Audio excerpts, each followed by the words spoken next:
Welcome and thank you for joining me. This is Laurie of Laurie's Heirloom Sewing. Today I am joining my oldest daughter in doing the 100 mask challenge. I just pulled all of this out of the dryer. I washed a bunch of my cabbage, little scraps of fabric, in hot water with just a little bit of woolite, no fabric softener, and I'm not going to starch this. If a piece of fabric is a little bit,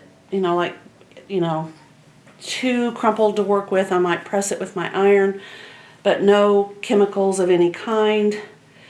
I'm going to sort these. Literally, they just came out of the dryer. And this is the pattern that I chose off of the internet. It says at the bottom it is meant for hobby and personal use only, do not sell.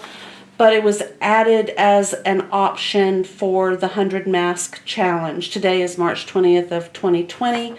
And if you're way in the future watching this, this is during the COVID-19 pandemic, and hospitals and places where we care for people who are ill are begging for masks. In fact, the call went out for 100 million globally. They need masks.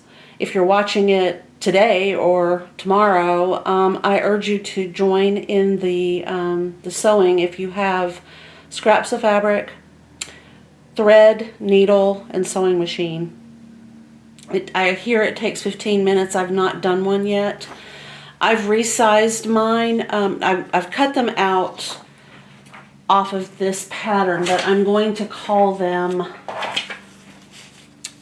largest. I've written that on there.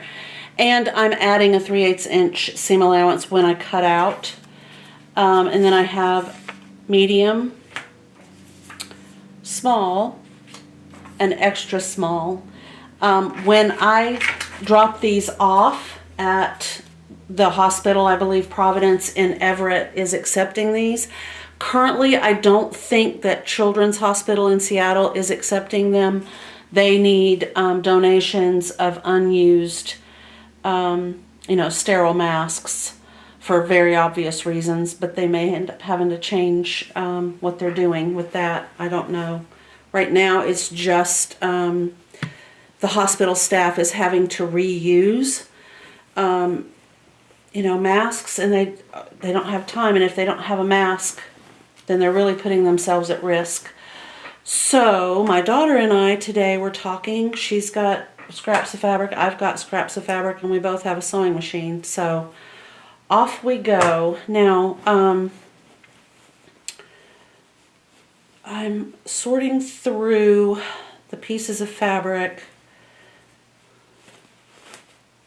that I think will work for each size. And then I also have other pieces of fabric that I can add to this, but I will wash it first. I don't know if, whoever receives them, if they're going to try to do a sterile wash before using. I honestly, I don't know what they're going to do about that. I just know that they've asked, and I will be happy to deliver. I'm up here in Washington State. My oldest daughter, who is participating with me in this challenge, is in Oregon. Her state has also asked, so we can do this. I know some people have made these for their own family. So they now have had experience with, how to put a mask together. So I hope that they will also join in the process of making them for those in the overstressed medical community. These are, just managed to get lots of little threads on it, but these are flour sack towels that I purchased. I was using them for other things. If watching my videos, you'll know that I was using it for a few other projects, but they are definitely going to go into the 100 mask challenge. So what I'm doing is I'm just cutting the loose threads from the pieces of fabric that I washed. You know, and to be honest, I probably didn't need to wash them because my fabric doesn't get dirty, but you know, you never know. It could have, maybe some of it I might not have used. It could have some chemical from being manufactured. I don't know.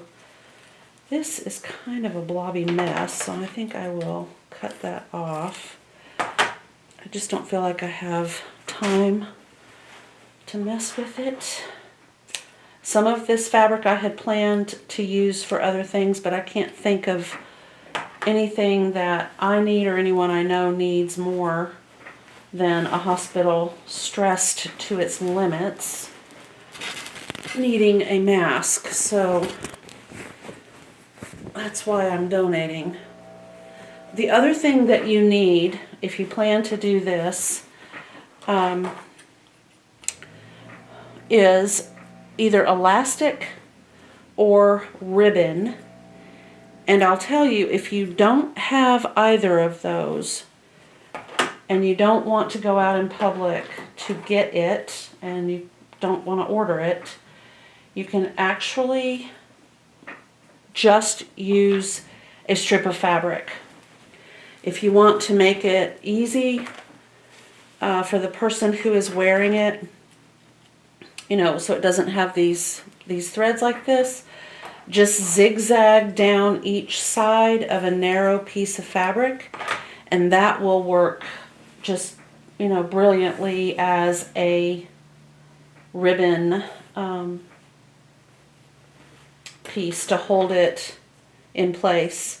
The other thing is there were some issues with some of those who have to wear these all the time, saying that the type of mask that loops over each ear individually was causing some pain to the back of the ear. So there's been a modification to a couple of the patterns online that I've seen, and that is to have the ribbon loop across the back of the head. So if this is your mask, I'll just use one. This is the front part of the mask, and it would be like this. So this is the part that goes beside your face. This is the part that goes over your nose. And then this would be on the other side of your face. So the ribbon would then go around your head. Now, if it's a ribbon, you're going to have to be able to tie it. If it's elastic, of course, it would just slip over the back of your head. The other thing you might want to look at is if you have old stretchy hairbands, those would work well. They're about the right size. So, but if you wanted to make some that you can tie on, you know, with a ribbon, that's absolutely fine. They may not be as easy to use, but if you don't have elastic, at least you've created something that somebody can wear in a pinch.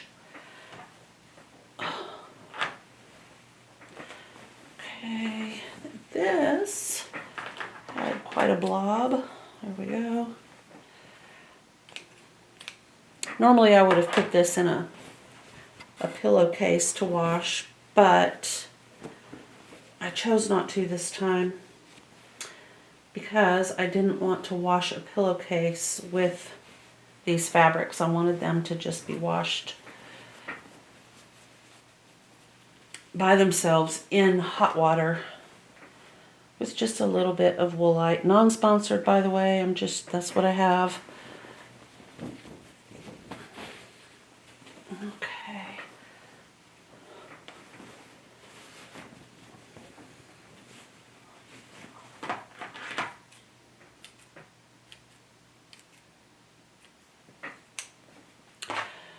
So I think what I'm going to do is sort of an assembly line process where I'm going to cut out all of the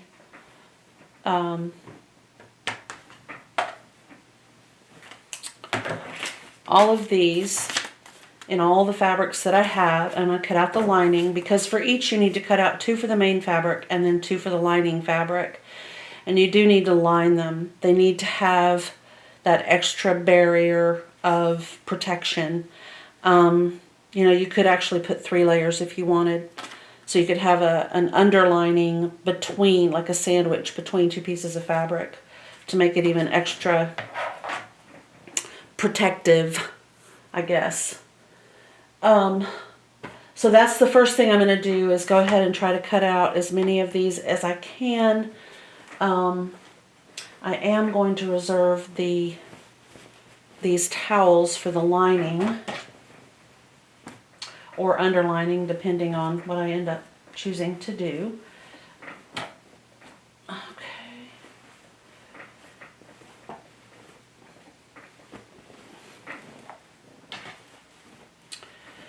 So as far as the fabric goes, I'm just going to go ahead and start cutting. And I may end up having to press, like I said, but I'm not going to use starch. I just think that's a bad idea. So I will plug in my... Oh, ouch, my iron.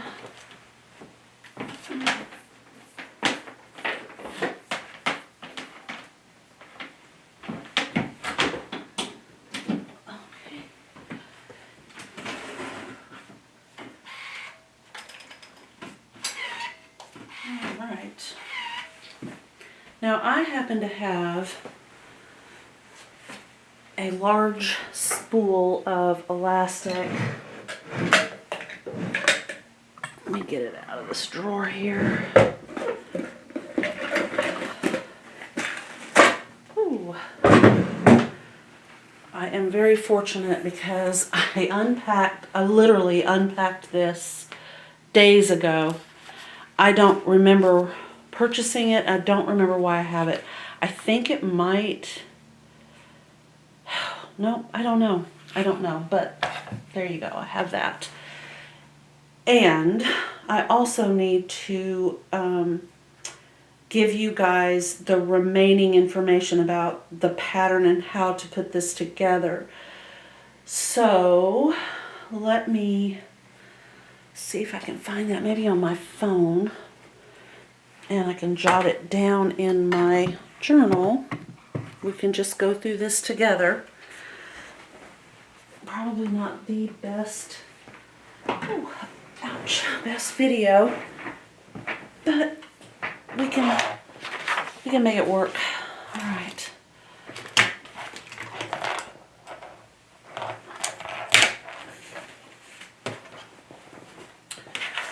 Okay, so there's that. Let me grab a pen that I had moments ago. I swear these pins are growing legs and walking out of my sewing room on their own. Sorry about the moving around there. You just happen to be where the pin drawer is. All right, moving one more time. Sorry. Okay. I think we're good. All right. So this is found at, it looks like craftpassion.com. I'll write all this down. I want to go to my Facebook page because that's where I posted it. Okay, and right here.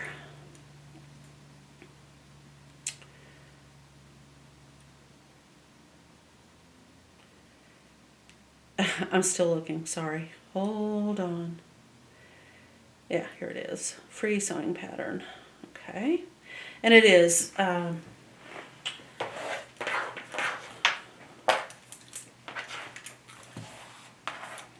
me see if I can get you guys in on the action here.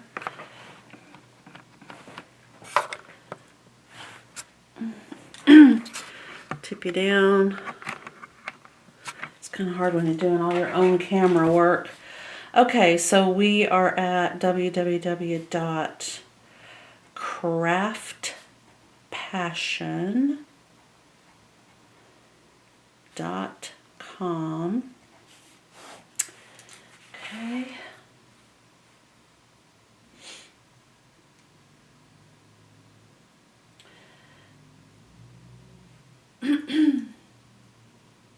So it does say to pre-wash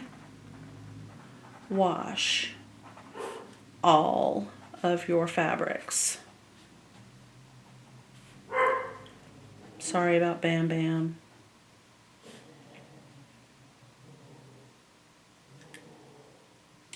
So then you have your fabric and you pre-wash, then you put this together as a mask, and then you wash it again. So we're gonna get into that in a minute.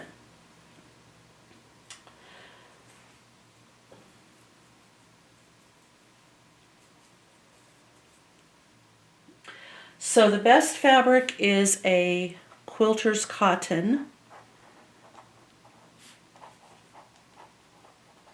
And that would be probably the 5-star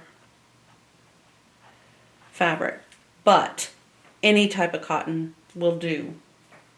Flannel is a great lining fabric, but not for, I would say not for, especially not for the extra small size, and really not even for the small size. Medium and the largest are ideal for a flannel because an adult person could breathe through the flannel.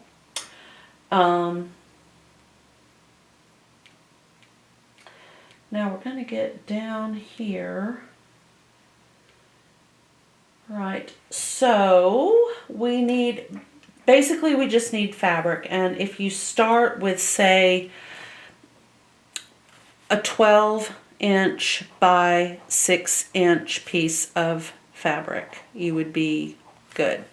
And for your lining, I would say a 10-inch by probably 6-inch lining fabric. Now for any of this, I would not use plastics. Clearly, I would not use a 100% polyester, especially those types of fabric that recently they've started making sheets out of it, and I can't think of the name to save my life, but there's no air getting through that fabric. So I would avoid all fabrics with polyester. Any type of man-made fabric, for the most part, those are plastic. They contain mostly plastic. They're very hard to breathe through, and would probably defeat the purpose of a mask. So let's just stick with plant-based only fabrics for this. Okay, so then you need elastic. And I'm going to tell you that it says a very specific type of elastic. Round cord elastic band at 1/16 of an inch. However, this is not a non-emergency type. This is an emergency situation. So we're going to go with whatever the heck you have. And in my case, this is what I have. It is probably 1/4 of an inch. Let's check it out. Yep. So this is 1/4 of an inch. And it's perfect for this. You can tie it in a knot. It's very smooth and very stretchy, which is what you want. So if you look at this, if you go to craftpassion.com, don't be thrown off by the requirement for the elastic, because you can do whatever you need to do.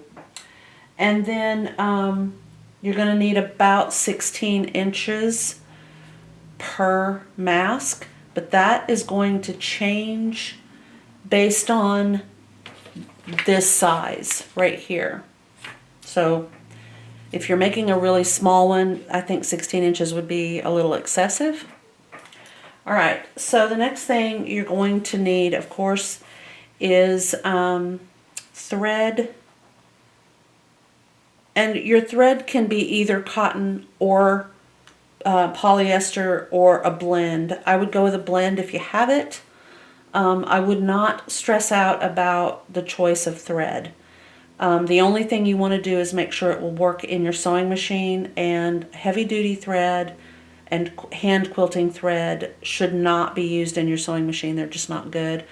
If you're going to be doing a lot of these, I recommend that you not use 100% cotton thread, because it is very, it creates a lot of lint, and your machine's going to be running a lot, and you're going to have to clean out that lint a lot. You're going to have to anyway, because we got a lot of this, but you know, if you want to cut down on the lint in your sewing machine, just use a polyester thread.